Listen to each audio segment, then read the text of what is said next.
North east को मिली पहली वंदे भारत। प्रधानमंत्री नरेंद्र मोदी ने दिखाई हरी झंडी। गुवाहाटी से न्यू जलपाईगुड़ी के बीच चलेगी ट्रेन। भारत को मिली 19वीं वंदे भारत एक्सप्रेस।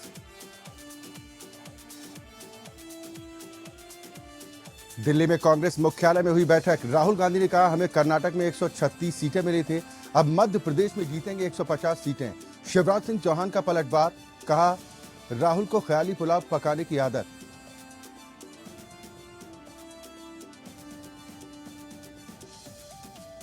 राजधानी दिल्ली में दिल दहला देने वाली घटना। नाबालिग की बेरहमी से हत्या करने वाला आरोपी साहिल गिरफ्तार। गर्लफ्रेंड पर चाकू से किए थे 20 वार।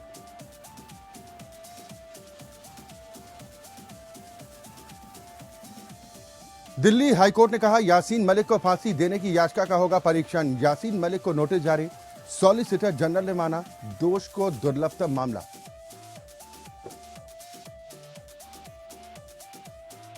और बैंक से बिना पहचान पत्र के 2000 रुपए के नोट को बदलने के खिलाफ दायर याचिका को दिल्ली हाईकोर्ट ने किया खारिज। आरबीआई के नोटिफिकेशन को दी गई थी चुनौती।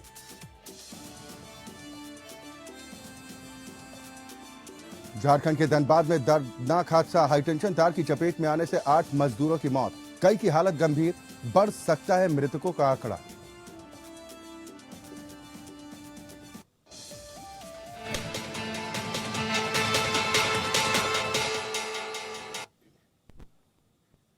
नमस्कार, आप देख रहे हैं लोकतंत्र। मैं हूं आपके साथ अक्षय सिंह। लोकसभा चुनाव 2024 में अब 1 साल से भी कम का वक्त बचा है। ऐसे में सभी दलों ने चुनाव में जीत हासिल करने के लिए अपनी पूरी ताकत झोंक दी है।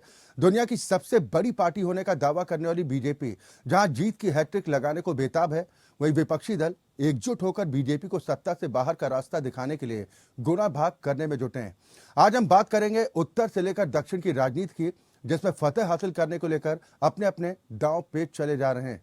लगातार तीसरी बार जीत दर्ज करना इस बार बीजेपी के लिए किसी बड़ी चुनौती से कम नहीं होगा, क्योंकि दक्षिण का मजबूत दुर्ग माने जाने वाले कर्नाटक में बीजेपी को करारी हार का सामना करना पड़ा है। वहीं कर्नाटक की जीत से गदगद कांग्रेस विपक्षी दलों को साथ लेकर बीजेपी को सत्ता से उखाड़ फेंकने का दावा कर रही, लेकिन नई संसद में स्थापित सेंगोल के सहारे बीजेपी ने मिशन दक्षिण का दांव खेल दिया है। जैसे तमिलनाडु समेत दक्षिण के कई और राज्यों में बीजेपी के पक्ष में माहौल बनाया जा सके। हालांकि ये राह इतनी भी आसान नहीं।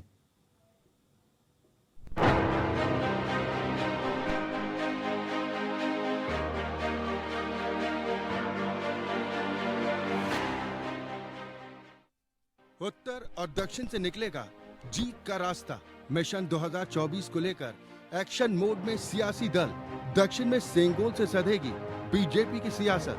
अमूमन कहा जाता है कि दिल्ली की सत्ता का रास्ता यूपी और बिहार की गलियों से होकर गुजरता है, लेकिन आगामी लोकसभा चुनाव 2024 में हालात इस बार कुछ और हो सकते हैं। यानी दक्षिण के राज्य इस बार के लोकसभा चुनाव में बड़ा उलटफेर कर सकते हैं। और यही वजह है कि सभी दलों की नजर इस बार दक्षिण के राज्यों को साधने की बीजेपी हाल ही में दक्षिण का द्वार कहे जाने वाले सबसे मजबूत दुर्ग कर्नाटक को गंवा चुकी है। ऐसे में दक्षिण की सियासत में अपनी पैठ को मजबूत करने के लिए दांव पेच आजमाए जा रहे हैं। 28 मई को देश की सांस्कृतिक विरासत को सहेजते हुए नई संसद में सेंगोल की स्थापना पर अपने अपने हो सकते हैं, लेकिन राजनीति के जानकार मानते हैं कि सेंगोल के बहाने बीजेपी ने दक्षिण के राज्यों को एक संदेश देने की कोशिश की है। इसका हो सकता है इस बात से शायद विपक्षी पार्टियां भली भांति अवगत हैं, और यही वजह है कि तमाम विपक्षी दलों ने सेंगोल पर ये कहते हुए सवाल खड़े कर दिए हैं कि देश को एक बार फिर राजतंत्र की ओर ले जाने की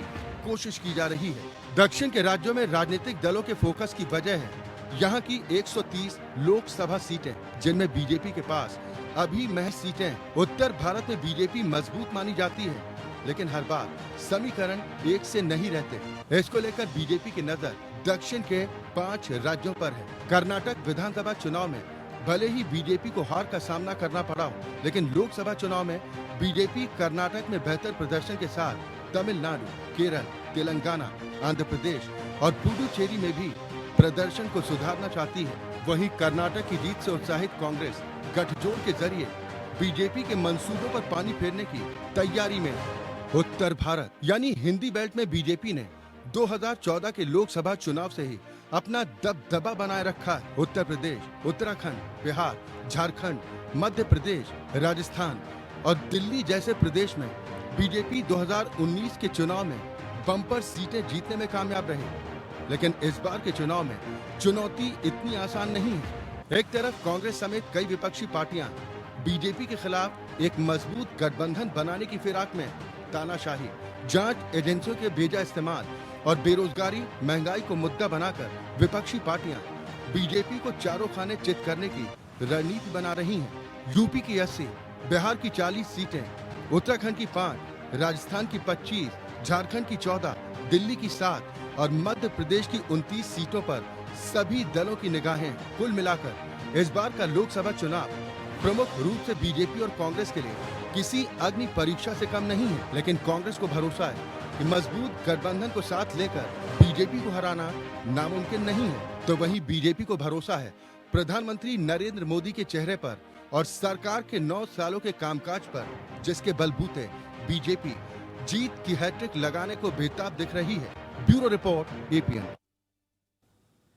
यहाँ तो आगामी लोकसभा चुनाव 2024 को लेकर रस्साकसी का दौर अभी से शुरू हो चुका है, लेकिन इस बार चुनौती इतनी आसान नहीं है। हालांकि दावे सभी राजनीतिक दलों की तरफ से अपने अपने किए जा रहे हैं, लेकिन इस बार का चुनाव किसी बड़ी अग्नि परीक्षा से कम होने नहीं जा रहा।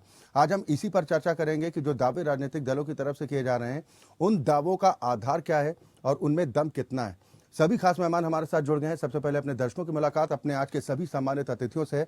मेरे साथ माधवी अग्रवाल जी जुड़ी हैं, आप प्रवक्ता भारतीय जनता पार्टी हैं। रत्नाकर सिंह जी कांग्रेस का प्रतिनिधित्व करने के लिए हमारे साथ मौजूद हैं, प्रवक्ता हैं कांग्रेस पार्टी के। संजय चक्रवर्ती जी नेता टीएमसी हमारे साथ इस कार्यक्रम का हिस्सा हैं। रवि अरोड़ा जी जाने माने राजनीतिक विश्लेषक हमारे साथ इस कार्यक्रम में शामिल हैं। और प्रिया गुप्ता नेता बीआरएस हमारे साथ इस कार्यक्रम में शामिल हैं। बहुत स्वागत है आप सभी का। लेकिन शुरुआत मैं रवि अरोड़ा साहब आपसे ही करूंगा, क्योंकि 2024 को लेकर सियासी सरगर्मियां तो तेज हैं, लेकिन इस बार जीत का रास्ता निकलेगा कहां से, उत्तर भारत से या दक्षिण से? देखिए, 2024 की लड़ाई बहुत नजदीक आ चुकी है और इसका संग्राम की जो तैयारी थी सभी पार्टियों ने काफी समय से कमर कस ली थी। पर जिस प्रकार से कर्नाटक को लेकर भारतीय जनता पार्टी में जोश था, वो जोश कहीं ना कहीं ठंडा पड़ चुका है, क्योंकि जिस प्रकार से शिकस्त मिली है, इससे ये बात समझ में आ चुकी है कि ग्राउंड जीरो पर कहीं ना कहीं एक बड़ी एंटी इनकम्बेंसी का माहौल वहां पे देखने को मिला।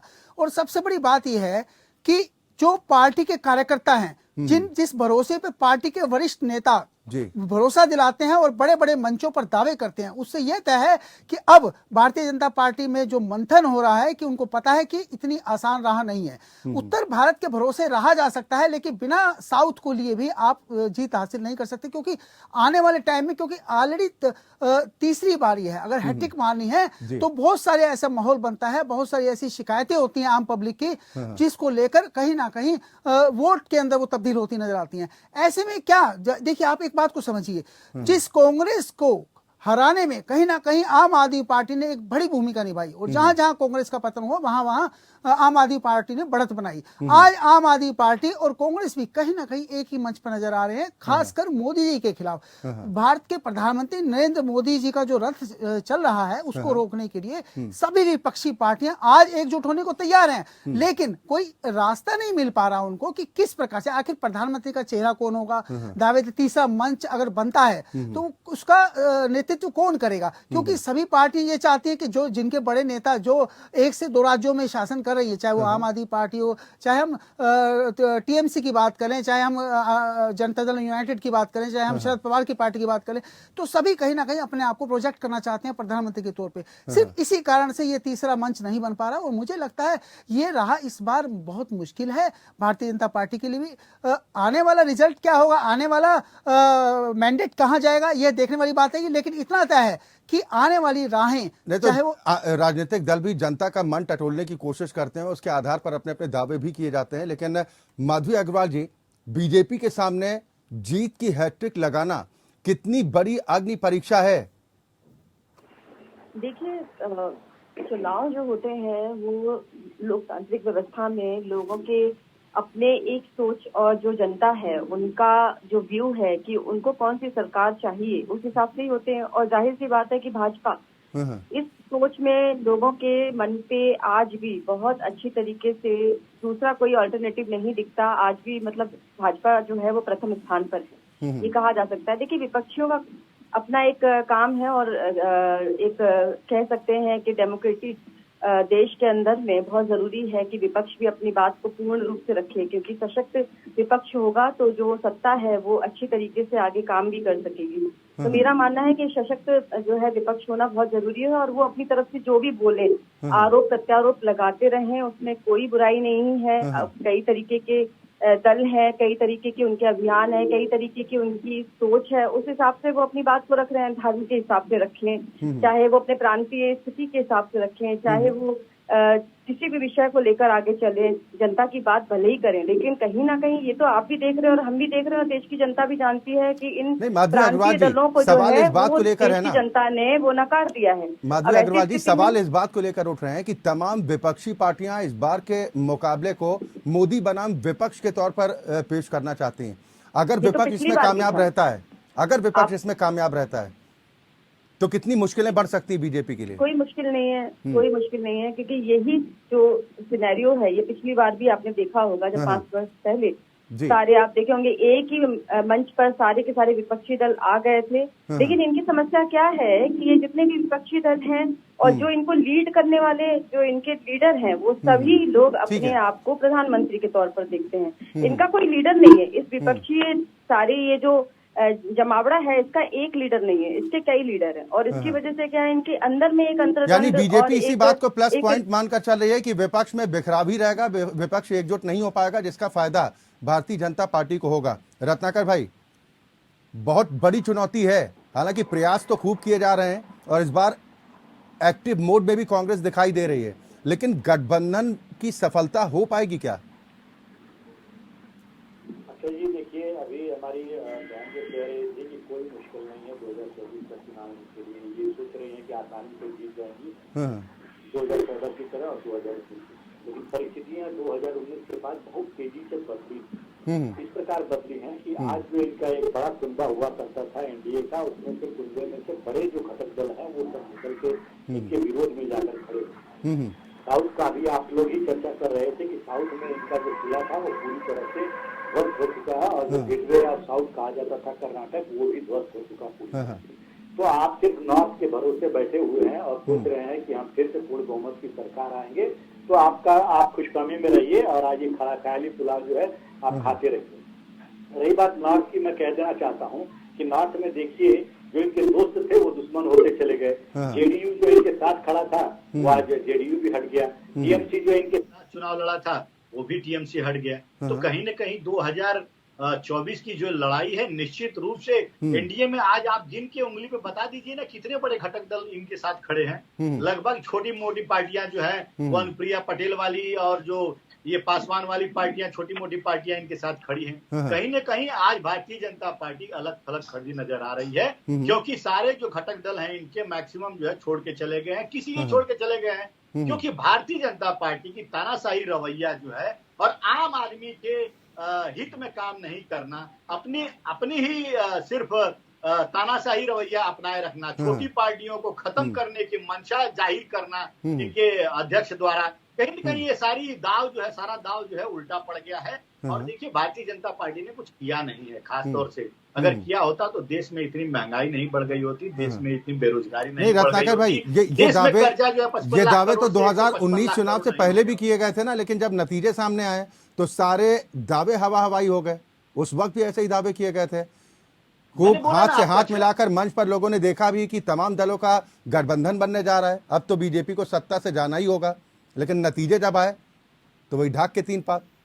देखिए गठबंधन के ऊपर प्रश्न आप नहीं खड़ा कर सकते। गठबंधन का भारतीय जनता पार्टी को अधिकार ही नहीं है। तो 1998 जब इनका एनडीए का कुनबा बना था तो 16 दलों का इनका कुनबा बना था। ये कह रही है कि उस समय कोई अलग डफली अपना राग सब बजा रहे हैं, लेकिन उस समय भी तो आप कांग्रेस के खिलाफ आपने एनडीए का जो है कुनबा खड़ा किया था और कहीं ना कहीं वो गठबंधन जो है वो कहीं सफल हुआ।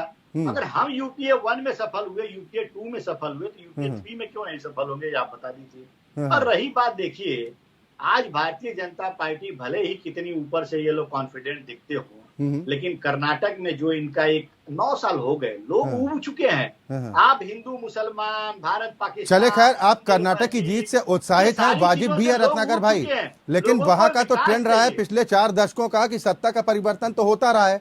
ये बात अलग है कि वो 5 साल का टर्म पूरा कर पाते थे या नहीं। प्रिया गुप्ता भी हमारे साथ हैं, क्योंकि एक मजबूत गठबंधन की बात कही जा रही तो एक थर्ड फ्रंट की बात भी सामने आ रही है।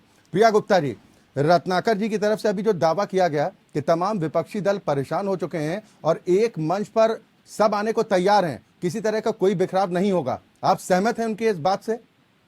बिल्कुल सहमत हूँ सर मैं उनकी बात से, क्योंकि कहीं भी बिखराव नहीं होगा, ये बात मैं दावे से कह सकती हूँ। और जैसे कि आप बोल रहे हैं 2014 की बात, कि 2014 में भी विपक्ष एकत्रित हुआ था, लेकिन उसका रिजल्ट क्या निकला? तो 2014 में जो विपक्ष एकत्रित हुआ था उसमें कहीं ना कहीं मजबूत पार्टियां शायद उस तरफ भी थी और आधी इस तरफ थी, लेकिन इस तरफ इस बार में जो विपक्ष इकट्ठा हुआ है उसका पूरे राजनीतिक दल मजबूती के साथ खड़े हुए हैं। और उन मजबूती में कहीं भी अपना विरोधाभास का अभाव आपको नहीं देखने को मिलेगा। समय के अनुसार आपको उसमें से ही एक चेहरा प्रधानमंत्री जी का, नेक्स्ट बनने वाले प्रधानमंत्री जी का चेहरा भी आपको मिलेगा, क्योंकि कहीं ना कहीं भारतीय जनता पार्टी के प्रमुख देश के प्रधानमंत्री जी ने जनता के बीच में अपना मनोबल जो उन्होंने दिखा के जो आए थे, आज उन्होंने जनता का भरोसा तोड़ा है।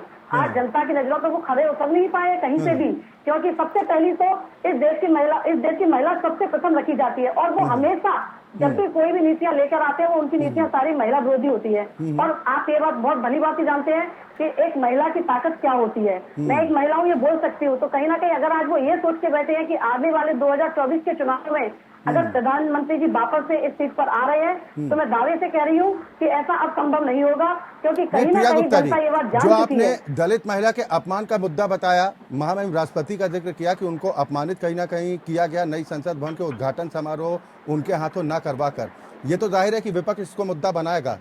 लेकिन अगर हम नई संसद के दौरान ही अगर देखें कि जो विपक्षी पार्टियां लामबंद हुई, जिन्होंने नई संसद के उद्घाटन कार्यक्रम से दूरी बनाई, तो लिखित तौर पर 19 पार्टियां ऐसी दल हैं जो एक साथ हैं। वहीं सपोर्ट करने वाली भले ही प्रत्यक्ष तौर पर खुलकर ना सामने आए हों, लेकिन इनडायरेक्ट वे में 25 दल खड़े थे जिन्होंने स्वागत किया।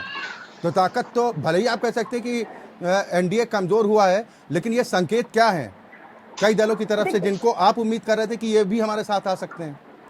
100% आ सकते हैं, क्योंकि कहीं ना कहीं इन लोगों के हमारे जो 20 दल जो 19 दल जो एक साथ खड़े हुए हैं, और आप जैसा बोल रहे हैं कि इसमें पहले इसमें से भी कुछ दल उनके साथ खड़े हुए थे, तो आज उनके साथ कोई भी मजबूत दल खड़ा हुआ आपको दिखाई नहीं दे रहा है। जितने भी सारे विपक्षी में मजबूत दल थे वो तो सब एक साथ आ चुके हैं। और जैसा कि आप बोल रहे हैं कि उसमें से कौन सा चेहरा सामने आएगा, इनमें आपस में टकराव चल रहा है। तो देखिए, टकराव होना राजनीतिक दल में तो जायज है और स्वाभाविक है, लेकिन समय रहते उस चीज को हम आपको नहीं दिखा रहे हैं, हम जनता को नहीं दिखा रहे, लेकिन अंदर ही अंदर कहीं ना कहीं इन्हीं सब में से आप देख पाएंगे कि इसमें से एक प्रधानमंत्री का चेहरा निकल के आएगा और इस देश को एक नया चेहरा मिलेगा। और इस देश में जिस तरह से लोकतंत्र का खत्मा होता जा रहा है, जिस तरह से आदिवासी महिला एक जिसको आपने जनता में प्रभाव बनाने के लिए आप राष्ट्रपति के रूप में आपने चुनकर के खड़ा करा था, आज उन्हीं का आप अपमान कर रहे हैं। तो कहीं ना कहीं आप किसका साथ खड़े हुए हैं? आप दलितों के साथ नहीं है। ठीक है संजय चक्रवर्ती साहब, आप आप भी इस बात से इत्तेफाक रख रहे हैं कि 2004 वाला जो फॉर्मूला था यूपीए का, वो फॉर्मूला कारगर साबित होगा। साबित करके आएंगे। ठीक है प्रिया जी, आपको लग रहा है कि 2004 वाला फॉर्मूला कारगर साबित हो सकता? हेलो, देखिए, पहली बात तो मैं आपको ये बता दूं कि ये लड़ाई जो है ये मोदी वर्सेस विपक्ष नहीं है, ये मोदी वर्सेस जनता है। और हमारे यहाँ पे हम लोग जनता के रूप में, जनता के प्रतिनिधि के रूप में हम चुनाव लड़ने जा रहे हैं। पहली बात, क्योंकि जनता को आप ज्यादा दिन तक बरगला नहीं सकते। आप धर्म के नाम पर, हिंदू मुसलमान के नाम पर आप जनता को नहीं बरगला सकते हैं। बहुत हो चुका है, क्योंकि इन्होंने जो 2014 में जो इन्होंने वादे किए थे ना, इनमें से कोई भी वादा ऐसा नहीं है कि जो इन्होंने पूरा किया हो। ये हमेशा जो है एक मुद्दा खत्म नहीं होता, दूसरा मुद्दा उठा करके सामने लेकर के आते हैं। और लड़ाई हमेशा उसी मंदिर, मस्जिद, जनता, हिंदू, मुसलमान, पाकिस्तान। आपकी पार्टी भी तो अछूती नहीं ना साहब? सुन लीजिए, तुष्टीकरण के आरोप तो आप लोगों पर भी खूब लगते हैं। नहीं, पूरी बात तो समझ लीजिए, सुन लीजिए। सर, बात मैं तो समझ रहा हूँ ना, जनता को भी समझाइए। देखिए, हम जनता को ही समझाने की बात कर रहे हैं। क्योंकि हम लोग जब भी हम लोगों ने इस तरीके के माहौल को देखा है, अभी जैसे बात कर रहे थे कि सीएम का चेहरा कौन होगा, तो पीएम का चेहरा 1977 में कौन था? कोई नहीं था। 1996 में कौन था? कोई नहीं था। 2004 में कौन था? कोई नहीं था। हम पीएम चेहरे के रूप में हम लोग किसी को प्रस्तुत करना चाहते नहीं। हमने कहा नहीं, जनता की लड़ाई है। जनता के साथ जो वादे किए थे कि बहुत ही महंगाई की मार, अब की बार मोदी सरकार, बहुत हो गया भ्रष्टाचार, अब की बार मोदी का भ्रष्टाचार तो इतना फैला हुआ है कि आप देख रहे हैं 750 करोड़ का पार्क बना था उज्जैन के अंदर, एक आंधी में बह गया। बुंदेलखंड में जो है हाईवे बना था, एक बारिश में ढह गया। वंदे भारत एक्सप्रेस एक भैंस की ठोकर से जो है पिछक जाता है। आप किस तरीके से कि ये जो भ्रष्टाचार की जो एक धारा बह रही है, बहुत बड़ी धारा है ये। मौलवी पुल देखिए बह गया। तो इस तरीके से ये कमीशन खोरी की जो है, ये धीमे धीमे करके कमीशन खोरी खुल रही है। खैर, ये आरोप दीदी पर भी खूब लगते रहे। माधवी अग्रवाल जी क्या जवाब दीजिएगा चक्रवर्ती साहब को? वो कह रहे हैं कि हम सब तो एक हैं और इस बार बीजेपी का डिवाइड एंड रूल वाला फॉर्मूला चलेगा नहीं। बात है कि हम सब एक हैं, वो बता रहे हैं और ये बताने की कोशिश कर रहे हैं। वो तो दिख ही रहा है कि कितने सब एक हैं। कभी किसी के जब तो ये जमावड़ा बुलाते हैं इनके नेता या मंत्री, तो फिर वो दूसरे नेता उसमें जाते नहीं है। राहुल गांधी का सब अंदरूनी तौर पर विरोध करते ही है। सोनिया गांधी अपनी चलाती ही है। और सबसे बड़ी बात है कि कांग्रेस के अंदर में खुद मत नहीं है तुम। तो ये अच्छी बात है कि भाई इनको लगता है कि भाई हम सब एक है तो एक है। और वो तो मैं सौदे की बात नहीं कर रही हूँ। अभी कोई बोल रहे हैं कि सौदे की बात है, सौदे में नहीं। ये तो आपने 18 में देखा था कि किस तरीके से सब एकजुट हो गए थे, लेकिन बावजूद उसकी जनता ने पूरी तरीके से नकार दिया। सबसे बड़ी दुखद बात मुझे ये लगी कि किसी ने कहा महिलाओं के विरोध में विरोधी सारी की सारी योजनाएं आती हैं। बड़ी दुखद बात है ये, ऐसा नहीं है। ये गलत सोच इन्होंने बताई। और आज कोई भी आप योजना देखते हैं, चाहे वो जनधन योजना रही हो, उज्ज्वला योजना रही हो, डेवलपमेंट योजना रही हो, महिलाओं के सशक्तिकरण के लिए सबसे ज्यादा काम किया गया। और आप देखिए आज जितनी मंत्री और जितने भी सांसद हैं वो महिलाओं की संख्या सबसे ज्यादा है आज तक के भारत के अंदर में। दूसरी बात मैं ये बोलूंगी कि उन्होंने कहा कि दलित के विरोधी हैं। बड़ी दुख की बात है कि कुछ दिन पहले हास्यप्रद है, दुखद नहीं है, हास्यप्रद है। कभी कुछ दिन पहले यही बात हो रही थी कि भाई दलित महिला को बनाया गया है, कुछ उनके चेहरे पर टिप्पणी कर रहे थे, जो कि इतना मतलब एक गलत बात थी। और दूसरा, कभी उनके दलित होने पर बात कर रहे थे। किसी ने तो ये भी कह दिया था कि राष्ट्रीय जो है पत्नी, इस तरीके से संबोधित किया गया था। और आज उनको बड़ा रोना आ रहा है जब राष्ट्रपति बोलकर इनकी कांग्रेस के नेता अधीर रंजन राज चौधरी ने जब कहा था, तब से ये लोग विरोध करने के लिए नहीं आए थे कि भाई उस व्यक्ति का विरोध किया जाए। तब भाजपा ही इस विषय को उठा रही थी। और आज जो है इनको बड़ा दुख हो रहा है कि राष्ट्रपति का मतलब अपमान कर दिया गया, नहीं बुलाकर। ठीक है प्रिया गुप्ता जी वो कह रही है कि घड़ियाली आंसू बहाने से कोई काम बनने वाला है नहीं। जनता बहुत समझदार है और वो जानती है कि हमें करना क्या है। प्रिया गुप्ता जी, डेफिनेटली जनता समझदार है और इस बात जनता ही आपको जवाब देगी, क्योंकि कहीं ना कहीं आप जनता के विश्वास पर खड़े उतरे नहीं है। जिन राज्यों में सरकार नहीं है, आप तोड़कर बनाने की कोशिश कर रहे हैं। एक मजबूत विकल्प तो होना चाहिए ना प्रिया जी? सॉरी, एक मजबूत विकल्प तो दिखना चाहिए ना जनता को। तो जनता को मजबूत विकल्प दिखेगा क्या विकल्प? अभी तक तो ऐसा नहीं दिख रहा। अभी आप लोग खुद ही इस बात को स्वीकार कर रहे हैं कि अब चुनाव में ज्यादा वक्त बचा नहीं है। अभी गठबंधन में कौन कौन से दल होंगे और क्या क्या डिमांड, अभी तो सीट शेयरिंग का फॉर्मूला जब लागू होगा, असल चुनौती तो तभी होगी ना प्रिया जी? बिल्कुल, असल चुनौती जब ही होगी। लेकिन गठबंधन का जिस विषय से आप लोग चर्चा कर रहे हैं वो तो एक साइड है। जब पहले चुनाव तो आने दीजिए, चुनाव में आपको क्या रिजल्ट है वो तो आपको दिख जाएगा ना सर। जब तक चुनाव में रिजल्ट हम लोग जो विपक्ष एकत्रित होकर के जिस तरह से अपनी चर्चाएं कर रहा है, जिस तरह से अपना एकत्रितता का प्रदर्शन कर रहा है, कहीं ना कहीं उसमें से जो एकत्रितता हो रही है लोगों को दिख रही है। लेकिन अगर लोग ये समझते हैं कि इसका कोई मतलब नहीं निकलेगा, ये दिखावा है, ये बाद में खुद ही आपस में लड़ते रह जाएंगे, इसमें से कुछ हल नहीं होगा, ये तो कहीं ना कहीं प्रधानमंत्री जी क्या कर रहे हैं? प्रधानमंत्री जी कुछ ना कुछ ऐसे, जैसे कि अभी रिसेंटली आपने देखा कर्नाटक में बहुत बड़े बड़े दावे किए गए थे, उन दावों का क्या हुआ? जनता ने जवाब दिया।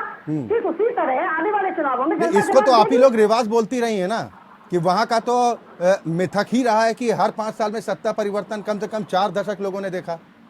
ठीक है, वहाँ का 4 दशक से लोगों ने, हिमाचल का भी आप जिक्र करेंगी, वहां पर भी यही मिथक है। मध्य प्रदेश में तो ऐसा नहीं नहीं था। मध्य प्रदेश में ऐसा कब हुआ? देखिए मध्य प्रदेश में हुआ क्या, आने वाले चुनावों में आपको जवाब मिलेगा। तेलंगाना राज्य में आने वाले चुनावों में आपको जवाब मिलेगा। नहीं, मध्य प्रदेश में बीआरएस की क्या भूमिका है ये आप बता सकते हैं, क्योंकि वहां पर तो मुकाबला बीजेपी वर्सेस कांग्रेस होगा ना। जनता का मन डाइवर्ट करने के लिए लाते हैं, जनता का ध्यान भटकाते हैं। ठीक है। और जनता का ध्यान आप समझते हैं कि चुनावों से चुनाव में तो जनता जवाब आपको देगी ही देगी। आप क्या करते हैं, जहाँ आपकी दाल नहीं गलती है आप ईडी का डर दिखाते हैं, जहाँ आपकी बात नहीं मानी जाती है वहाँ आप सीबीआई लगाते हैं, आप आईटी लगाते हैं, उनको डर दिखाते हैं।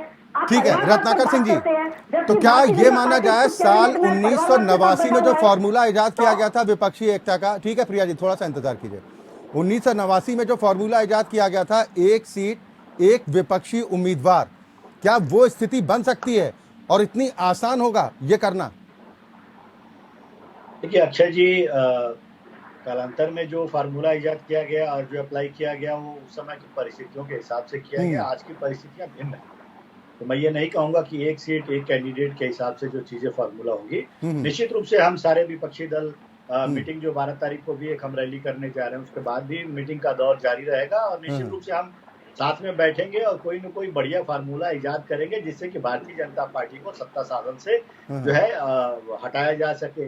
देखिए, और रही बात मुद्दों के भिन्नता पे, मतभेद पे, तो बहुत सारे मुद्दों पे निश्चित रूप से हमारी मतभेद जो है उजागर होकर आ सकते हैं, लेकिन हमारा उद्देश्य एक ही है। हमारा उद्देश्य यही है कि हम भारतीय जनता पार्टी को सत्ता से बेदखल करेंगे, क्योंकि जनता जो है अजीज आ चुकी है। जनता आज महंगाई से परेशान है, बेरोजगारी से परेशान है, झूठे वादे किए, जुमलेबाजी करना, किसानों का आमदनी दोगुना कर देंगे, सबको पक्का मकान दे देंगे, 100 स्मार्ट सिटी बना देंगे, ये कहाँ गए सारे चीजें? अमीर और अमीर होता जा रहा है, गरीब और गरीब होता जा रहा है। अंबानी जो है 6 से 9 पोजीशन से। रत्नाकर भाई, ये नारे तो बहुत वर्षों से लगते रहे कि अमीर अमीर होता जा रहा है, गरीब गरीब होता जा रहा है, वो तो दावा कर रहे हैं। अभी कल संसद भवन के उद्घाटन के बिल्कुल बात कहा कि 4 करोड़ गरीबों को आवास दे दिया। आप कह रहे हैं कि जुमला है? नहीं, ऐसा नहीं है, ऐसा नहीं है अक्षय जी। मैं आपको आंकड़े के साथ बता देना चाहता हूँ कि अभी एनडीए की सरकार में जो है 23 करोड़ जनता गरीबी रेखा के नीचे चली आई है, ठीक है। वहीं यूपीए की सरकार में हमने 27 करोड़ गरीब जनता को गरीबी रेखा के ऊपर लेके गए थे। तो ये हम आम आदमी की सरकार है। हम जो है जब भी सरकार हमारी बनती है तो आम जनता के हित में सोचती है। नहीं, सवाल ये है कि जब लोकसभा के चुनाव होते रत्नाकर भाई तब ये जनता से जुड़े तमाम मुद्दे किनारे हो जाते हैं और राजनीतिक दलों में अपनी अपनी महत्वाकांक्षाएं जो जागती है ना, वो सारा खेल बिगाड़ के रख देती है। एक ब्रेक के लिए हमें यहाँ पर रुकना है। मिशन 2024 की क्या उत्तर के बजाय इस बार दक्षिण से जीत का रास्ता निकलेगा? सभी मेहमान हमारे साथ लगातार जुड़े हुए हैं। एक और खास मेहमान संजीव निगम जी हमारे साथ जुड़ गए हैं। आप प्रवक्ता आम आदमी पार्टी हैं, बहुत स्वागत है संजीव जी आपका भी। क्या तैयारी है 2024 को लेकर आम आदमी पार्टी की? कांग्रेस के साथ जाने की तैयारी है? हेलो जी निगम साहब, आवाज मिल रही है आपको? बिल्कुल मिल रही है जी। क्या तैयारी 2024 की? कांग्रेस से साथ जाने का मन बना लिया अरविंद केजरीवाल जी ने? नहीं, वो किसके साथ जाना है किसके साथ नहीं जाना है वो तो सब अभी 24 की बात है। अभी 24 की तो हम बात ही नहीं कर रहे हैं। अभी हम 24 की क्या बात कर रहे हैं? अभी तो हम सिर्फ उस अध्यादेश की बात कर रहे हैं जो अध्यादेश है मिलेगा जी। अध्यादेश के बारे में हमारी वो तो हम अध्यादेश की बात कर रहे हैं अभी तो सर। कोई तैयारी तो होगी ना, क्योंकि आप लोग भी इस बात को लेकर सपना संजो कर बैठे हैं कि 2024 में बीजेपी को सत्ता से हटाना है। नहीं, अभी का जो सपना है, पहला है जो प्राइमरी एजेंडा में, वो तो यही है कि हम जो है किस प्रकार से जो अध्यादेश है ये ना पास हो पावे। कांग्रेस से समर्थन लेंगे? भाई अभी बात कांग्रेस के नहीं, हम सभी दलों के पास जा रहे हैं। हम सभी दलों में तो कांग्रेस भी आ जाती है ना, जो कि संविधान पर भरोसा रखते हैं। निगम साहब छोड़िए ना ये संविधान पर भरोसा, ये सब किताबी बातें मत बताइए। मैं आपसे ये जानना चाह रहा हूँ कि क्या कांग्रेस का समर्थन लेने के लिए तैयार है आम आदमी पार्टी? अगर कांग्रेस तैयार होती है। मैंने क्या कहा प्राइमरी जो मुद्दा है वो ये मुद्दा है कि जो संविधान पीठ है उच्चतम न्यायालय की, जिसे निर्णय दिया और इस निर्णय को पलट दिया केंद्र सरकार ने, और आने वाले दिनों में जब भी मानसून सत्र आएगा तब ये बिल लाएंगे उसमें। भाई ऑर्डिनेंस की अवधि कितनी होती है? 6 महीने के अंदर तो लाना पड़ता है ना। तो जब ये लाएंगे तो ये राज्यसभा में इनका बहुमत है नहीं, तो हमारा प्रयास ये है कि राज्यसभा में इस बिल सर को हम करते ही नहीं। केजरीवाल साहब तो समर्थन जुटाने के लिए घूम रहे हैं ना जगह जगह। हाँ, इसीलिए बिल्कुल हम कह तो रहे ना। अरे कांग्रेस पार्टी का मुख्यालय तो दिल्ली में ही है ना, राजधानी में। बिल्कुल है जी। तो खड़गे साहब से टाइम मांगा है उन्होंने, राहुल गांधी से भी टाइम मांगा है मिलने के लिए। सभी जगह गए, आपने देखा ना, वेस्ट बंगाल गए, महाराष्ट्र गए, उधर तेलंगाना भी गए, सब जगह से मिल के आए। दिल्ली में भी मांगा है सब। ठीक है। रवि अरोड़ा साहब भी कुछ कहना चाह रहे हैं। मैं निगम जी से एक बात पूछना चाहता हूं कि आम आदमी पार्टी आज अध्यादेश के लिए बहुमत जुटा रही है और वो कांग्रेस से भी कहीं ना कहीं समर्थन मांगेगी। ऐसे में क्या अगर 2024 की तैयारी में तीसरे मोर्चे का चेहरा राहुल गांधी आते हैं तो क्या वो समर्थन कांग्रेस को देने के लिए तैयार हो पाएगी, अगर वो आज समर्थन मांगती है अध्यादेश जारी ना होने? देखिए, अगर मगर की मैं बात नहीं करता हूँ, बिल्कुल बात अभी 2024 से बहुत दूर। देखिए बात समझिए, आप बात समझिए। आप अगर कांग्रेस को सबसे ज्यादा नुकसान पहुंचाया है तो वो आम आदमी पार्टी ने पहुंचाया है, और ऐसे में आम आदमी पार्टी समर्थन मांगती है कांग्रेस का। नहीं संजीव भाई, आपकी मजबूरी हम समझ सकते हैं, आपकी मजबूरी समझ सकते हैं, क्योंकि अभी अध्यादेश के मुद्दे में ही कांग्रेस में दो फाड़ हो गया। माकन साहब, संदीप दीक्षित, वो तो साफ कह रहे हैं कि ऐसे भ्रष्टाचारियों के साथ तो खड़े नहीं होना है। माकन साहब को भी सुना, माकन साहब की बात है, और संदीप दीक्षित जी को भी मैंने सुना। तो यहाँ पर सवाल किसने किसका नुकसान कर दिया, किसने किसको फायदा पहुंचा दिया है, ये सब हम किसी का नुकसान नहीं कर रहे हैं, हम किसी का फायदा नहीं कर रहे हैं। हम फायदा करवा रहे हैं तो सिर्फ लोगों का, जनता का, दिल्ली की जनता का हमने फायदा करवाया है और उसके फायदे करवाने की हम बात कर रहे हैं। हमें नुकसान उसमें किसका हो जाए, किस पार्टी का नुकसान हो जाए। चलिए ठीक है रत्नाकर भाई, आप जवाब दीजिए। ख्याली पुलाव पक रहे हैं क्या अभी से? आप कह रहे हैं कि नहीं तमाम पार्टियां, खैर अभी हमारे साथ प्रिया गुप्ता तो नहीं है, वो कह रहे हैं कि तमाम बड़ी पार्टियां जिसमें आम आदमी पार्टी का भी जिक्र कर रही थी, क्या अब तो करीबी हो रही है, साथ आ जाएंगे? अक्षय जी, मैंने आपको गठबंधन पे एक बहुत स्पष्ट रूप से एक बात कही थी मैंने कि देखिए बहुत सारे मुद्दे हैं और मुद्दों के ऊपर हमारा मतभेद हो सकता है, लेकिन जब 2024 का चुनाव आएगा, उस चुनाव में निश्चित रूप से सारी पार्टियां जो है विपक्षी पार्टियां, उनकी कोशिश यही रहेगी भारतीय जनता पार्टी को सत्ता से बेदखल करना और जनता को एक लोकप्रिय सरकार देना जो जनहित में काम करे। तो ये हमारा प्रथम और प्राथमिक उद्देश्य है, जनता हित के लिए काम करना।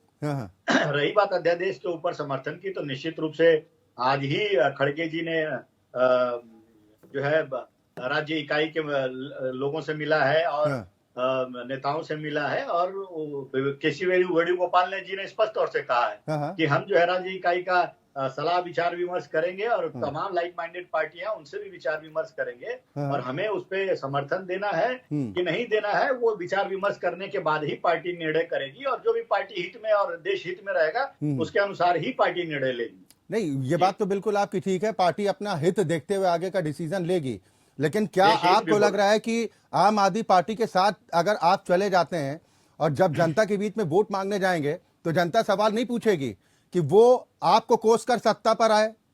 ठीक है, दिल्ली की सत्ता की बात कर रहा हूं, आप उनको चुनावों में गालियां देते रहे और अब लोकसभा चुनाव में कह रहे हैं कि हम साथ साथ हैं। ये भरोसा कैसे लोग करेंगे? देखिए, जनता को मुद्दों उनके हित में जो काम करेगा ना, वो लोग चाहिए और वो पार्टी चाहिए जो जनहित में काम करे। भरोसा क्यों करेगा ना सर? हाँ, भरोसा इसलिए करे क्योंकि उन्होंने आजमा के देख लिया भारतीय जनता पार्टी को। भारतीय जनता पार्टी ने जितने वादे किए सब जुमले साबित हुए। तो आखिर में कांग्रेस का शासनकाल भी 65 साल देश में देखा ना जनता ने।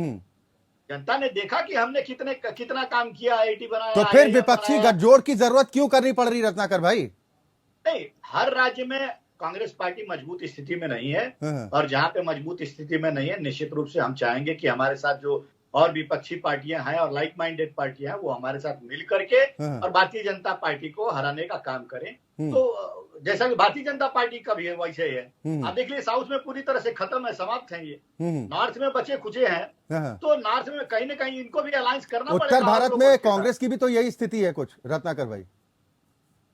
देखिए, मैंने आपसे कहा कि हर राज्य में हर पार्टी की स्थिति मजबूत नहीं होती है और जहां पे मजबूत स्थिति नहीं होती है वो पार्टी निश्चित रूप से कुछ रणनीति वहां पे बनाती है और अलायंस जो है एक फार्मूला के तहत वहां पे करती है और जनहित में कैसे काम किया जाए और वहां पे जनता का विश्वास कैसे जीता जाए और कैसे वोट लिया जाए और कैसे सरकार को जो है वहां पे जो सत्तासीन सरकार है उसको हटाया जाए। ये सारी चीजों का आकलन करने के बाद जो है हम रणनीति तैयार करके और फार्मूला तैयार करते हैं और फिर चुनाव लड़ते हैं। ठीक है, लेकिन जनता तो चाहती है ना कि हम जिस पर भरोसा करने जा रहे हैं उसका चेहरा तो हमारे सामने होना चाहिए। खैर, माधवी अग्रवाल जी, क्या जवाब दीजिएगा? वो तो कह रहे हैं कि जनता इतना उकता चुकी है, जनता के पास अब बीजेपी विकल्प के तौर पर नहीं रह जाएगी, यानी उनको भरोसा है कि बीजेपी जाएगी तो आएगी तो कांग्रेस ही। जनता तो ये भी देख रही है कि भाई देश हित की बात करने वाले और आम आदमी की बात करने वाले व्यक्ति ने कितने करोड़ों रुपए खर्च कर दिए अपने घर के ऊपर में। जनता ने तो वो भी देख लिया। जनता ने ये भी देख लिया कि बेटी और बच्चों की कसम खाने वाला व्यक्ति कैसे जाके जुड़ गया कांग्रेस के साथ में, जो हाथ में पेपर लहरा के बोलते थे कि एक बार ये पेपर मैं दिखा दूं तो सोनिया गांधी जेल में पहुंच जाएंगी। तो आज वो जो जनता आज वो खड़गे से जाके मिल रहे हैं, खड़गे जी से जाके उनको इसलिए मिलना है ताकि आने वाले समय में महत्वाकांक्षा उनकी पूरी हो सके। उनका तो ये आलम है कि पंजाब में जिस तरीके की सरकार वो चला रहे हैं वो तो पंजाब को ही देश से अलग करने की कोशिश कर रहे हैं। तो उनका तो ये सोच है कि भाई पंजाब अलग हो जाए तो आज प्रधानमंत्री बन जाए। तो जनता ये भी देख रही है कि इन्होंने क्या किया। आम आदमी की बात करने वाले और कांग्रेस की तो बात आप छोड़ी दीजिए, क्योंकि जनता ने तो खुद ही नकारा है। रही बात हाँ कर्नाटक में जीत के आई है, कर्नाटक का रहा है सिद्धांत वहाँ के लोगों का कि हर बार बदलते हैं सरकार को, इस बार उन्हें भी मौका दिया, ये वहाँ पे चलता रहा है।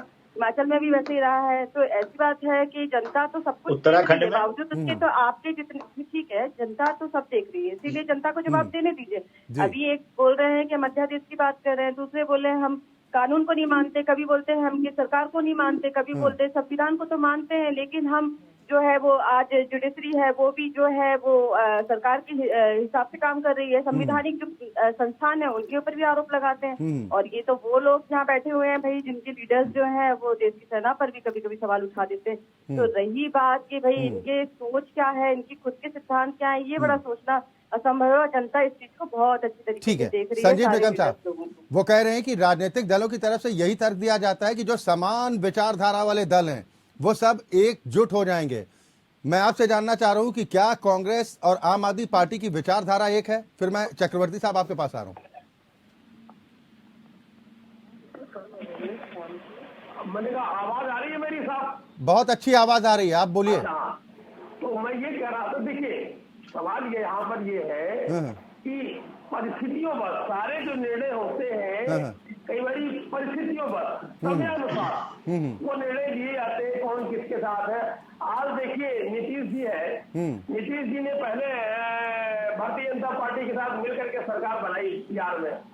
आज उनकी परिस्थिति नहीं है, उनके साथ उनकी इक्वेशन नहीं बैठ रही है। उन्होंने कहा था हम ये पैकेज देंगे वो पैकेज देंगे, ये तो अरे सबसे बड़ा उदाहरण तो आम आदमी पार्टी है ना निगम साहब।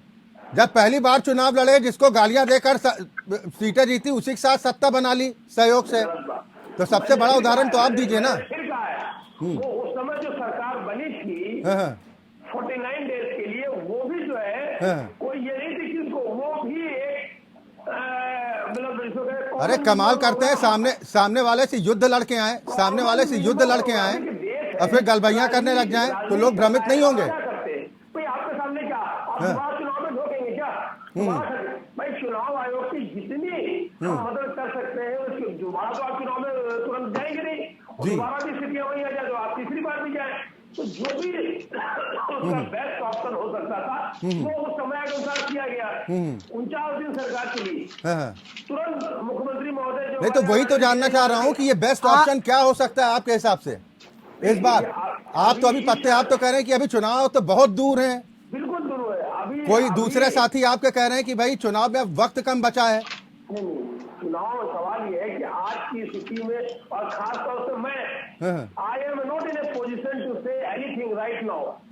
ये अभी समय बहुत है, अभी जो ताजा इस समय यही कहिए ना कि अभी तक फॉर्मूला सेट नहीं हो पा रहा है, जो इतना आसान नहीं है, तमाम पेच है। चक्रवर्ती साहब आपका कहने का हक है, आप एक जर्नलिस्ट हैं, आप बिल्कुल आप उसे कह सकते हैं। हमारे पास ये जो ताजा स्थिति है अध्यादेश वाली, हम इस पर समर्थन मांग रहे हैं और इस पर लिटमस टेस्ट हो भी जाएगा। जो लिटमस टेस्ट होना है वो हो जाएगा।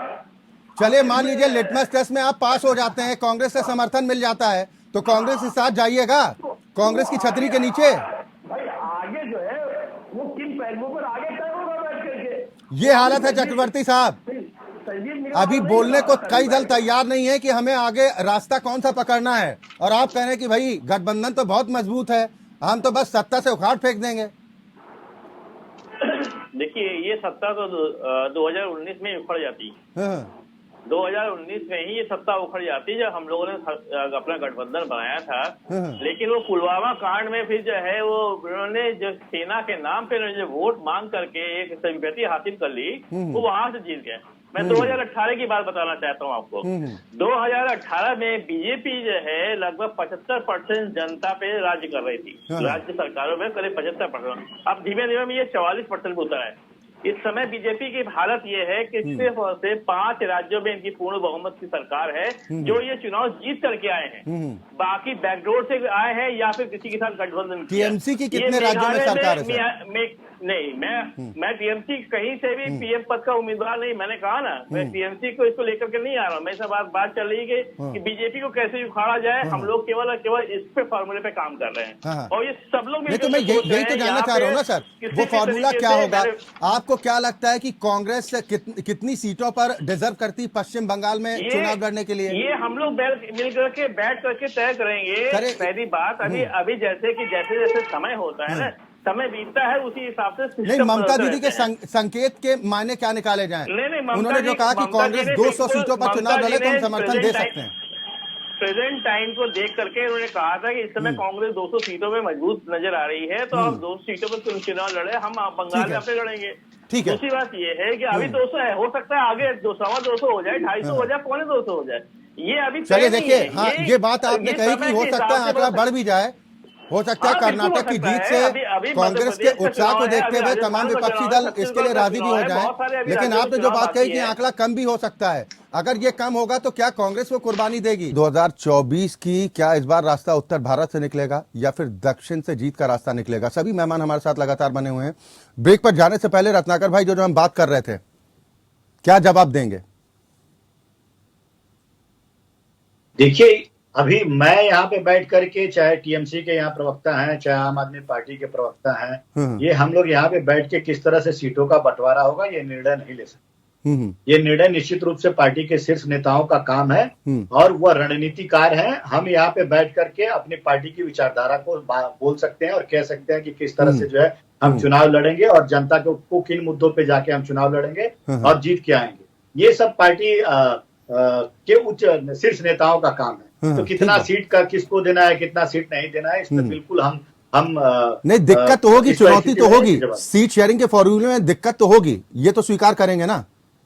देखिए, दिक्कत कहाँ नहीं है ये बताइए। पहले ये क्या कहा जा रहा था अभी तक कि भारतीय जनता पार्टी को हराना नामुमकिन है, तो वहां पे भी तो दिक्कत कही जा रही थी। लेकिन निश्चित रूप से हमने कर्नाटक में जिस तरह से इनको शिकस्त दिया, वो इनको एक बड़ा सबक मिल गया। अभी मध्य प्रदेश में भी हम उससे बड़ी शिकस्त देने की तैयारी में बैठे हैं। तो ये दिक्कत और परेशानियां आती है, लेकिन सारी परेशानियों को, दिक्कत को दूर करते हुए हम जनहित के लिए अब कटिबद्ध हैं और जनहित के जो है मुद्दे हैं उसको लेकर के हम चुनाव में जाते हैं, लोकल मुद्दों को लेकर के चुनाव में जाते हैं। भारतीय जनता पार्टी की कुनीतियां जितनी भी हैं उनको लेकर चुनाव में जाते हैं। जितने इन्होंने वादे किए और वो वादे पूरे नहीं किए, सिर्फ हिंदुत्व का एक कार्ड खेलने का काम ये भारतीय जनता पार्टी करती है। तो लोग आज समझदार हो चुके हैं। 9 साल में उनकी आंखें खुल चुकी है कि भारतीय जनता पार्टी हिंदुत्व के नाम पे कितना वोट मांगेगी और कब। ठीक है, निगम साहब ने विचारधारा के बारे में तो जानकारी नहीं दी, लेकिन रत्नाकर भाई आपने कहा कि हम तो अपनी पार्टी की विचारधारा के साथ आगे बढ़ रहे हैं। मैं आपसे यही तो जानना चाह रहा हूं, क्या कांग्रेस और आम आदमी पार्टी की विचारधारा मेल खाती है? देखिए, अब इनकी विचारधारा है, ये अपने विचारधारा के बारे में बता सकते हैं, लेकिन हमारी विचारधारा तो गांधीवादी विचारधारा है। हम सभी धर्म, सभी संप्रदाय, सभी लोगों को लेकर चलने का काम करते हैं। हम धर्म के नाम पे लोगों को बांटने का काम नहीं करते हैं। नफरत की राजनीति हम नहीं करने का काम करते हैं। हम प्यार और मोहब्बत की राजनीति करने का काम करते हैं। जो आपने देखा कि राहुल गांधी ने भारत जोड़ो यात्रा 4000 किलोमीटर पैदल यात्रा करके देश में इस नफरती सरकार के खिलाफ उन्होंने 4000 किलोमीटर की यात्रा की और एक संदेश दिया देशवासियों को कि यह देश हमारा धर्मनिरपेक्ष देश रहा है और आगे भी धर्मनिरपेक्ष देश रहेगा और हम प्यार मोहब्बत से पहले भी रहे हैं और आगे भी रहेंगे। इसमें नफरत की कोई जगह रवि अरोड़ा नहीं है। हमारी विचारधारा। आपने तमाम विपक्षी दलों के प्रतिनिधियों को यहाँ पर सुना, दावे ठीक है, मजबूरी भी अपनी कई दफे होती है, कि भाई पार्टी की तरफ से जब तक कोई डिसीजन नहीं होता है तो अपनी तरफ से बयान भी नहीं दिया जा सकता, लेकिन जो एक समीकरण बैठाने की कोशिश की जा रही है, क्या आपको लग रहा है कि वो समीकरण बैठाना इतना आसान होगा जितना कि राजनीतिक दलों की तरफ से दावे हैं? देखिए, बहुत सारी बातें निकल कर आती हैं। सबसे पहले हम जैसे आम आदमी पार्टी की बात कर लें, दिल्ली में सत्ता छीनी कांग्रेस से, पंजाब में सत्ता छीनी कांग्रेस से, गुजरात में नुकसान पहुंचाने का काम किया कांग्रेस को, तो कहीं ना कहीं ये सब कैसे मिल पाएंगे। दूसरी बात, अगर आप टीएमसी की ही बात करें, ममता बनर्जी पीछे जब दिल्ली आई थी तो आपको याद होगा कि वो मिली भी नहीं थी सोनिया गांधी से, और प्रधानमंत्री जी से मुलाकात करके वो चली गई थी। तो ये अपने आप में कुछ ऐसी बातें हैं, कहीं ना कहीं वो अपने आप को एक पीएम दावेदार के रूप में शुरू से घोषित करने की कोशिश करती रही है। ऐसा सिर्फ टीएमसी नहीं है, शरद पवार की बात कर लीजिए, समाजवादी पार्टी को कर लीजिए, चाहे आप जनता दल यूनाइटेड को कर लीजिए, यहाँ तक कि अब तो छोटे छोटे दल भी यही सोचने लगे कि कहीं ना कहीं वो एक पूरा फायदा लेना चाहते हैं इस पूरे, अगर तीसरा मोर्चा बनता है तो। और अगर सरकार बन भी जाती है, एक बात मान भी लिया जाए कि अगर सरकार बन जाती है तो क्या एक स्थायी सरकार दे पाएंगे? क्या 5 साल स्थायी सरकार दे पाएंगे? ये बहुत बड़ा क्वेश्चन मार्क है, क्योंकि जो गठबंधन में आई, गठबंधन जो होगा भी, तो ये क्या चल पाएगा, लंबा खिंच पाएगा? ये बहुत बड़ा प्रश्न चिन्ह खड़ा होता है। देखिए, 2 पार्टियां देश की नेशनल पार्टियां हैं, कांग्रेस और बीजेपी, और कांग्रेस के पास आज के आप 2019 से और 2024 के अंतराल के बीच कांग्रेस के साथ जाए भी क्षेत्रीय दलों के या दूसरे जो दल हैं उनका भी काम बनने वाला नहीं है। कांग्रेस के पास तो जाना ही होगा, मजबूरी है। हाँ, मजबूरी तो है। क्या आने वाले टाइम में अगर कांग्रेस चलिए सरकार बना सत्ता में आ जाती है और क्षेत्रीय दल उनके साथ आ जाते हैं, तो क्या टांग नहीं खींचेंगे? क्या वो इतना लंबा अंतराल था? क्योंकि कांग्रेस की पोजीशन इतनी स्ट्रांग नहीं है कि वो क्षेत्रीय दलों को संभाल पाए। संजीव निगम साहब, क्या बैसाखी की सरकार देश की जनता पसंद करेगी, चाहेगी कि ऐसी सरकार हो जो मिली जुली वाली? क्योंकि इससे पहले भी नतीजे देख चुके हैं लोग। लेकिन सवाल ये है ना कि तानाशाही की सरकार भी तो नहीं बर्दाश्त कर रही है ना जनता। ये तो आप दावा कर रहे हैं ना तानाशाही का। तानाशाही की जो सरकार चल रही है, ये दावा तो आप सरकार कर रहे हैं ना। बदलाव जरूरी है, बदलाव जरूरी है। राजीव गांधी को जब इंदिरा गांधी नहीं रही थी, उसके बाद राजीव गांधी को बहुत बहुत मिला था, करीबन 400 के आसपास सीटें मिली थी। उसके बाद से लोगों ने देखा कि साहब हमको एक पार्टी की सरकार नहीं चाहिए, हमें तो वो भी देखा। अब फिर आपके सामने 2 बार से आपने देख लिया, लोगों ने देख लिया कि साहब माधवी जी आ रहा हूँ बढ़ रही है, तो दिशा तो बदलना जरूरी है। अब वो फिर कैसे होगा, कैसे नहीं होगा, क्या परिस्थितियां बैठेगी, लेकिन एक बारी ये मदमस्त चाल हो गई है वर्तमान सरकार की, इसको तो एक बारी हमें नहीं तो सिर्फ दावों से सत्ता नहीं हटती है ना निगम साहब, दावों से सिर्फ सत्ता नहीं हटती है ना। आप अभी यही नहीं डिसाइड कर पाए। आप कह रहे हैं कि अभी तो हमारा फोकस अध्यादेश को लेकर है, हम उस पर समर्थन जुटा रहे हैं, 2024 तो बहुत दूर है। ये मैंने कहा तो ये लिटमस टेस्ट हो जाएगा इसी से। भाई एकदम से तो थोड़ी सी लिटमस टेस्ट हो जाएगा। चलिए, यानी अगर लोगों को खाली हमें तो हमारी चिंता नहीं है ना, दूसरे लोगों को भी चिंता है। उनको भी अगर ऐसा लग रहा है, वो लोग भी परेशान है, आहत है, अगर इस सरकार से तो आगे बढ़कर के आएंगे। सिर्फ हमें तो चिंता नहीं है, हम तो परेशान नहीं है।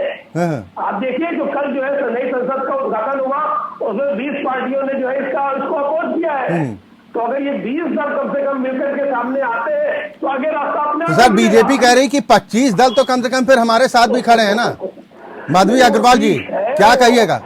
वो कह रहे हैं कि अगर रेशियो देखें 20 से ज्यादा दल हमारे साथ हैं, और अगर परीक्षण के तौर पर नई संसद के उद्घाटन का मौका देखा जाए तो लेकिन आगे वो 25 पार्टियों का वजूद भी आप देख लीजिए। अच्छा भाई जी, 25 पार्टियों का वजूद भी तो देखिए। आसान नहीं है कि ये आसानी से निकल जाए। ठीक है, ये जो सब कर रहे हैं। ठीक है माधवी अग्रवाल जी, बोलना चाह रही हूँ लेकिन वो चुप हो तो। ठीक है निगम साहब, ठीक है, कम से कम पार्टी का स्टैंड तो क्लियर कर लीजिए। अभी तो आप लोग अध्यादेश पर समर्थन जुटा रहे हैं। जरा सुन लीजिए, लास्ट में बोल देती हूँ। जी, विचारधारा की बात ऐसी है कि विचारधारा तो ये थी कि भ्रष्टाचार के मुद्दे पर कांग्रेस के खिलाफ जो है आम आदमी पार्टी आई थी और बहुत बच्चों से बना के अपने आप को कोशिश किया, और उसके बाद कुछ ही दिनों बाद उसने उनके साथ मिलकर ही सरकार चला दी। तो यहाँ विचारधारा आप देख लीजिए। उसके बाद जनहित की बातें करते हैं, टीएमसी का तो ये आलम है कि आज की डेट में जो है वो राष्ट्रीय पार्टी रही भी, क्योंकि उनका जनाधार पूरी तरीके से गिर चुका है। दूसरी बात मैं बोल रही हूँ, यहाँ पे सभी सत्ता के मतलब सभी लोग बैठे हुए विपक्ष के जो लीड करने वाले आने वाले समय में गठबंधन को, तो जरा इनसे पूछ लीजिए कि इनका प्रधानमंत्री कौन होगा, जरा बता दें। अगर इतना ही एकमत होकर और देश की जनता के और हित में काम करने वाले लोग हैं तो जरा ये तो बता दें कि नहीं, वो तो कह रहे हैं कि इससे पहले भी देश में चुनाव हुए बगैर चेहरे के। प्रधानमंत्री का नाम जाने बिना तो देश की जनता वाली नहीं है, क्योंकि आप वोट मिला है प्रधानमंत्री के नाम पर वोट मिला है। जरा बता दें कि कौन प्रधानमंत्री बन आ रहा हूँ रत्नाकर भाई। लेकिन माधवी अग्रवाल जी, आपको नहीं लग रहा कि दक्षिण में इस बार बीजेपी को अपनी राजनीति साधना बहुत मुश्किल होगा, क्योंकि कर्नाटक दक्षिण का में भारतीय जनता पार्टी शुरू से ही थोड़ी सी कमजोर रही है, इसमें मैं डिनाई नहीं करती बात को मानने में। रही बात कर्नाटक अब तो कर्नाटक भी चला गया ना। प्रथम दिन ही बोला कि कर्नाटक के चुनाव में जो आया है मैंडेट उसको हम स्वीकार कर रहे हैं, इसमें मंथन भी हुआ। लेकिन बात ये है कि जनाधार, देखिए एक तरीके से आप समझ के, मैं यही बोलना चाहती हूँ कि लोकसभा और विधानसभा के चुनाव में लोगों की सोच अलग होती है। और आज भी मैं बता देती हूँ, लोकसभा के चुनाव में, आम चुनाव में देश की जनता के पास में सिवाय प्रधानमंत्री मोदी जी के अलावा और कोई दूसरा विकल्प है नहीं, क्योंकि सब जानते हैं ये छोटे छोटे दल के लीडर्स जो हैं, जो अपने आप को बोल रहे हैं, सब अपनी राजनीति रोटी सेकने के लिए आ रहे हैं। इनको कोई मतलब नहीं है देश के बड़े मुद्दों पर, क्योंकि ये हर समय जो है जो बड़े डिसीजन होते हैं उनका विरोध करने के लिए सामने खड़े हो जाते हैं, जिसका खामियाजा माधवी अग्रवाल जी, सेंगोल को लेकर तर्क वितर्क हो सकते हैं, वो अपनी जगह है, लेकिन राजनीति के जानकार इस बात को मानते हैं कि सेंगोल के माध्यम से एक बड़ा संदेश देने की कोशिश की है। दक्षिण के खासतौर पर हम 5 राज्यों की बात कर रहे हैं, तो लगभग 130 सीटें आती हैं, जिनमें 29 सीटें आप लोगों के पास दिवाली मनाने के लिए देश के जवानों के पास चले जाते हैं, तो वहाँ पर भी कोई ना कोई एक मुद्दा बना देते हैं। अगर चीतों को लाया जाता है देश में तो उस पर भी एक संदेश देने की बात बोलने लग जाते हैं। तो छोटे से छोटे और बड़ी से बड़ी हर गतिविधि पर इनका एक ही संकेत होता है कि देश के प्रधानमंत्री जो है वो देश की वोट के लिए, वोट बैंक के लिए काम कर रहे हैं और वोट बैंक लेना चाहते हैं। लेकिन इनको ये समझना चाहिए कि भाई कुछ तो कर रहे हैं, आप लोग क्या कर रहे हैं जरा बता दें। आप तो बस चलिए ठीक, अब तो चर्चा के समापन का वक्त हो चुका है। एकजुटता की बात जरूर कही जा रही है, लेकिन एकजुटता का फॉर्मूला क्या होगा, पैमाना क्या होगा, ये अब तक कोई भी दल तय नहीं कर पाया है। हाँ, एक बात विपक्षी दलों की तरफ से जरूर कही जा रही है कि हम साथ साथ हैं, लेकिन कैसे साथ आएंगे, फॉर्मूला क्या होगा, ये अभी बताने की कोई स्थिति में नहीं है। ऐसे में सवाल यही है कि अब तक के चुनाव में एक दूसरे के खिलाफ आरोप प्रत्यारोप लगाकर चुनाव लड़ने वाले दल एक साथ आकर जनता को मैसेज दे पाने में क्या कामयाब हो पाएंगे। और जो हमारी चर्चा का आज मूल विषय था कि क्या इस बार उत्तर भारत से रास्ता निकलेगा या फिर दक्षिण का रास्ता इस बार दिल्ली की सत्ता के गलियारे तक ले जा पाने में कामयाब रहेगा, तो सवाल इसी बात को लेकर उठ रहे हैं कि अब अपनी अपनी जुगत भिड़ाने की कोशिश की जा रही है। दक्षिण को लेकर बीजेपी की चिंता की लकीरें हैं, तो उत्तर भारत में कांग्रेस के सामने भी चुनौतियों का अंबार है। बहुत शुक्रिया आप सभी मेहमानों का हमारे साथ इस कार्यक्रम में शामिल होने के लिए। और इसी के साथ लोकतंत्र में अभी के लिए बस इतना ही। खबरें लगातार जारी हैं।